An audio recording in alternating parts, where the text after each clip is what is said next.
We do a lot of data churning. That's my passion. A lot of analysis around it.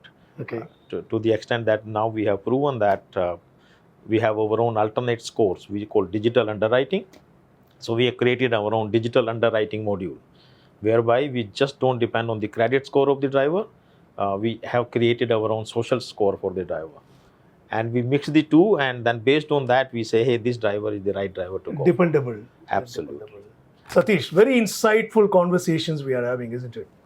Absolutely. I wanted to ask a very pointed question as an entrepreneur. Yeah. 5 years Yes. you've been in the business. Yes. You kept on reiterating it's important for you to ensure that whatever offering which you're making to the market, it should work. Yeah. It should be profitable for the end user. It should be profitable for you as an entrepreneur Correct. or as a startup. Yeah. So what was the barrier from raising capital in the early stage itself? So Ravi, you already answered in a way. We wanted to make sure that the product is right fit. We wanted to make sure that it is good for the end user, it is good for us, and obviously it is good for the society. And remember, there were 2 years of COVID as well in between. So that obviously, think of it that not only we survived, we thrived fairly well even during COVID. In fact, many of our e-rickshaws were converted from passengers to goods carrying e-rickshaws, because that was the innovation coming during COVID.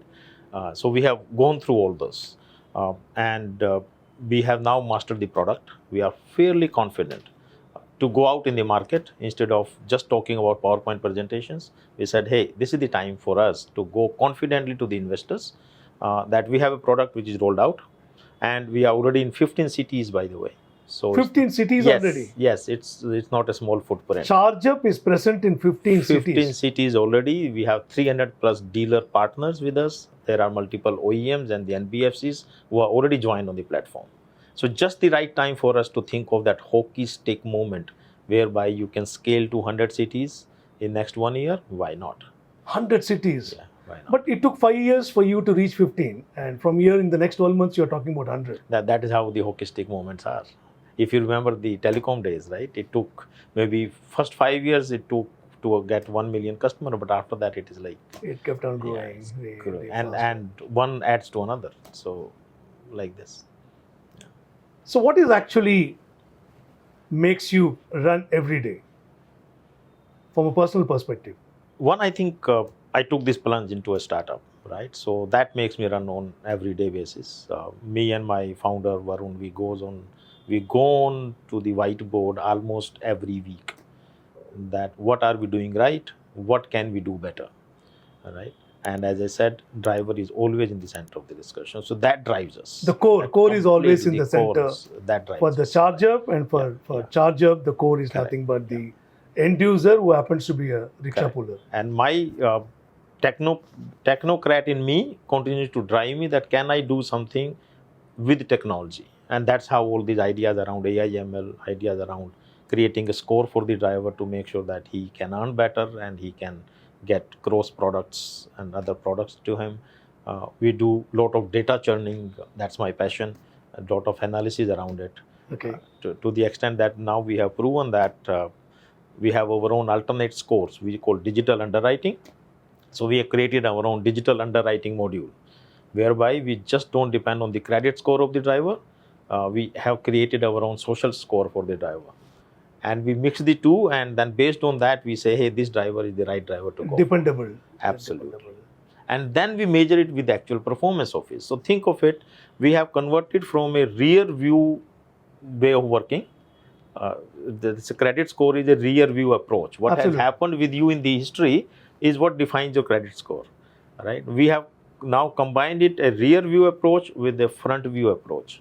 And hence we are able to create a score for the driver, which says, hey, this driver, credible, runs, earns, and hence has the paying capacity. It's a compelling value proposition. Absolutely. And that is the power of data. That drives me all the time as a technocrat. So as a businessman, drives me is the driver, can I do better for him?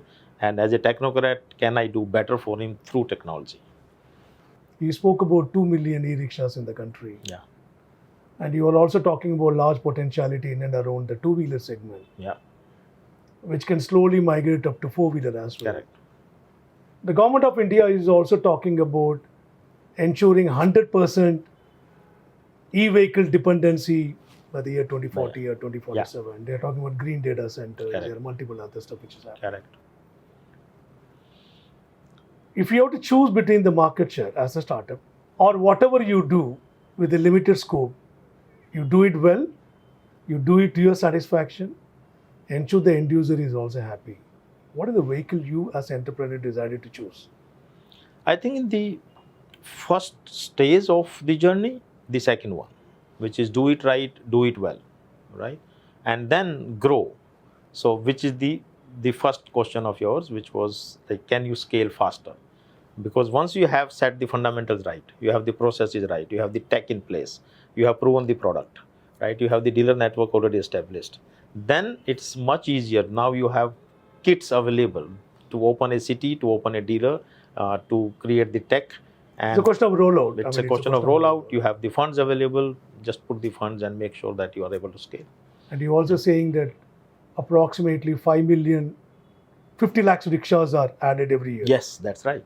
0.5 million, right? 0.5 million. Yeah. Is getting added. Yeah. That's a big number, right? That's a big number, 50,000 per month. And that is how big the market is. And that's only this. So we said, first, let's take leadership in this segment. Right? Sometimes we are asked the question that why are you not moving up and down on the segments? We are saying, let's take the leadership first here. Right? As a startup, we need to sharpen our blade as much as I can. And then we go to the next one. You know what is very fascinating for me, Sathish? There are many of us, those who are in the corporate, we hesitate to take a plunge into startup. Startup is not easy. It's quite hard. I mean, one need to face a lot of hardships. You won't have a large team, you won't have a reviews, you won't have a fancy jargons. Yes. And the kind of a market segment which you have picked up is also, which is completely different. Yes. You could have went on to build a green data center, you could have went on to build a AI module, you could have went on to build something which is connected with the expertise and experience what you have. But instead you decided to use that experience as an individual, Sathish. What's your passion? Ravi, we all have grown through meeting many mentors on our way, right? Who pulled us up, right? I, for sure, was just a raw guy from Haryana, didn't even know how to speak good English, forget about speaking multiple languages like you do, right? So somebody pulled us up. And the only thing they taught me during my journey is that you will meet many such raw talent on the way. And if you see a real talent which needs polishing, can you pull it up? And that precisely is my passion personally. And I give it back to the society through going and making university visits. I go in many universities as a faculty member. I am on board of studies of one of the universities. Interesting. Oh yeah, Interesting. I continue to create new syllabus like things around IoT, cryptocurrencies, money, and so many things. So that's my passion. That can I create more leaders from the youngsters, and I do the same in my company as well. Okay. So that drives me all the time. Yeah. Interesting. Any hobbies which you pursue specifically? I'm a constant learner. I read books like crazy. So that's my hobby, and then going and meeting the young entrepreneurs as well as the students is my hobby. So that's what it is. So happy to have you in my platform, Sathish. Pleasure. Here is a gentleman and his co-founder who's got a rich experience from technology space, decided to get into this entrepreneurial journey, which teaches us few fundamentals about life. Your ideas need not have to be propelled into a global footprint idea. It can be locally connected. That's a very, very good and classic example. Our country is driven by differences by the society and the social standards. But here is a startup entrepreneur who is not only trying to revalidate such differences, but is also attempting to eliminate that by creating an ecosystem of connectivity with someone who is willing to fund, someone who is willing to acquire, and someone who is willing to put that in the right use to make a moderate living out of it. Correct. And one of the statement what you made, Sathish, I like the most. Your next stop is going to be to ensure how the e-rickshaw pullers' children will get education loan. Can I make him a millionaire? Can I help him to become a better citizen by leading a better way of life? And until I don't do that, I will not stop. Is that the mantra for ChargeUp? Listening to you, I'm fully charged up, Sathish. Thanks for being part of my... Thank you, Ravi. It was so nicely summarized as well. So thank you very much. If I can borrow the line from you, that wisdom is acquired with time, and I really love to share that with the society and with these folks. Why not? Thank you for joining my platform, Startups for Breakfast. Appreciate your time, appreciate your insightful conversation, Sathish. Ravi, really appreciate. I enjoyed every bit of it.